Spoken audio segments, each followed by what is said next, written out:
వైశాఖ శుక్ల నవమి సీతానవమి, జానక నవమి, సీతా జయంతి. ఈరోజు మరి సీతాదేవి పుట్టినరోజు.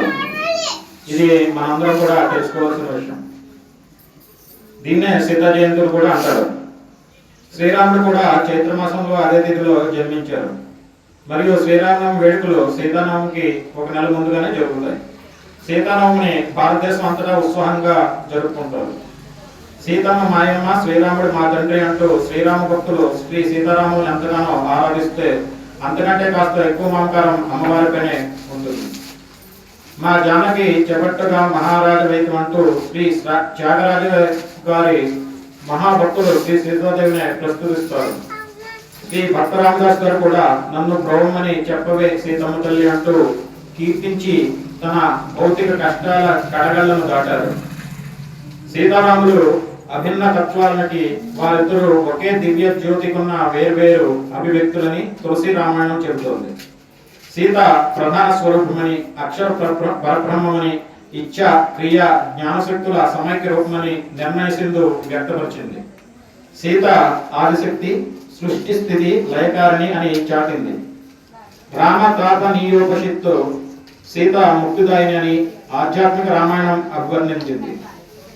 స్త్రీ ఆదిశక్తి అని సౌననీయ తంత్రం ప్రస్తుతించింది. వ్యవసాయానికి అధిష్టాత్రి అని ఋగ్వేదం కీర్తించింది. అథర్వ వేదానికి చెందిన సీతోపనిషత్తు సీతను శాశ్వత శక్తికి మూల బిందువుగా అభివర్ణించింది. యోగమాయ అని శ్లాఘించింది. సీత జగన్మాత అని ప్రశంసించింది పద్మపురాణం. సాధక సాధ్యమైన దేవిగా ఋషులు, తాపసులు కీర్తించారు. మిథిలాపుర నాయకుడైన జనక మహారాజు యాగం చేయుచు భూమిని దున్నుచుండగా నాగలి ఒక పెట్టె అడ్డుపడింది. ఆ పెట్టెని తెరిచి చూడగా అందులో ఒక పసిపిల్ల కనిపించింది. నాగటి చాలులో లభించినందున ఆమెకు సీత అని నామకరణము చేసి జనక మహారాజు, ఆయన భార్య సునయన అల్లారముద్దుగా ఆ బిడ్డను పెంచుకున్నారు. కనుక సీత భూదేవి కుమార్తె అని అంటారు. శ్రీ సీతమ్మ జన్మ నక్షత్రము ఆశ్లేష నక్షత్రం. సీత గర్భంన జన్మించలేదు కనుక అయోనిజ అని అంటారు. వైదేహి శబ్దము విదేహ రాజకన్యక అని కాక దేహంలో అతీతమైన జ్ఞానమూర్తి అని సూచన ఉన్నది. ఉత్తరాఖండలో వేదవతి వృత్తాంతము వస్తుంది. ఈ వేదవతి సీత పూర్వజన్మ. ఆమె సాక్షాత్ వేదస్వరూపురాలు.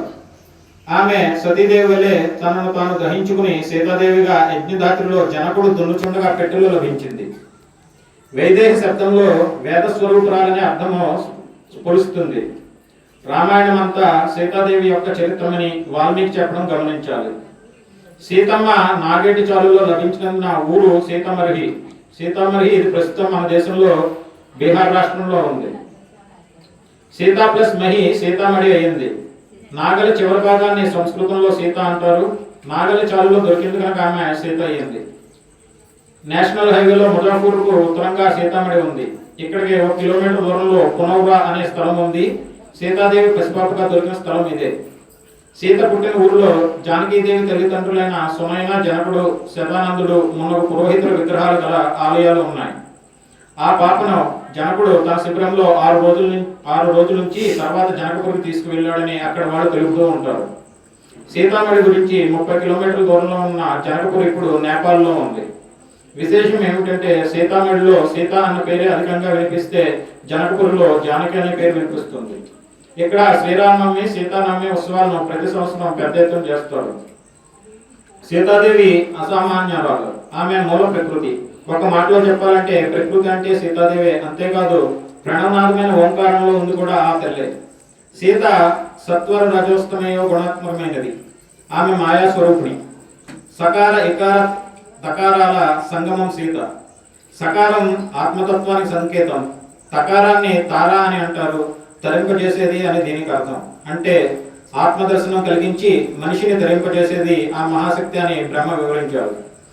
సీతాదేవి మొదటి రూపం మహామాయ. దీన్నే శబ్ద బ్రహ్మమయి రూపం అని కూడా అంటారు. వేదాధ్యయనం చేసే చోట ఈ తల్లి ప్రసన్న రూపంతో ఉండి అత్యున్నత అలౌకిక భావాలను కలుగు చేస్తుంది. రెండో రూపం జనకుడు భూమి మీద దున్నుతున్నప్పుడు బయటపడిన రూపం. ఆమెను భూమేజ అని కూడా అంటారు. సీతమ్మ మూడో రూపం అవ్యక్త రూపం. ఇది జగత్తంతా నిండి ఉంది. ఒక మాటలో చెప్పాలంటే జగదానందకారిణి సీతమ్మ. ఇచ్ఛ, క్రియ, సాక్షాత్ అనే మూడు శక్తుల రూపంగా ఈమెను సాధకులు దర్శించవచ్చని బ్రహ్మదేవుడు తన దగ్గరకు వచ్చిన దేవతలందరికీ తెలియజెప్పాడు. మూల ప్రకృతి రూపత్వాత్ సా సీత ప్రకృతి స్మృత, ప్రణవ ప్రకృతి రూపత్వాత్ సా సీత ప్రకృతి ఉచ్యతే, సీత ఇది త్రివర్ణాత్మ సాక్షాత్ మాయామయీ భవేత్. ఇది ఈరోజు సీతాదేవి జయంతి సందర్భంగా మనం తెలుసుకోవాల్సిన విషయాలు. జై శ్రీరామ్. సీతమ్మ తల్లికి జై. సీతమ్మ తల్లికి జై.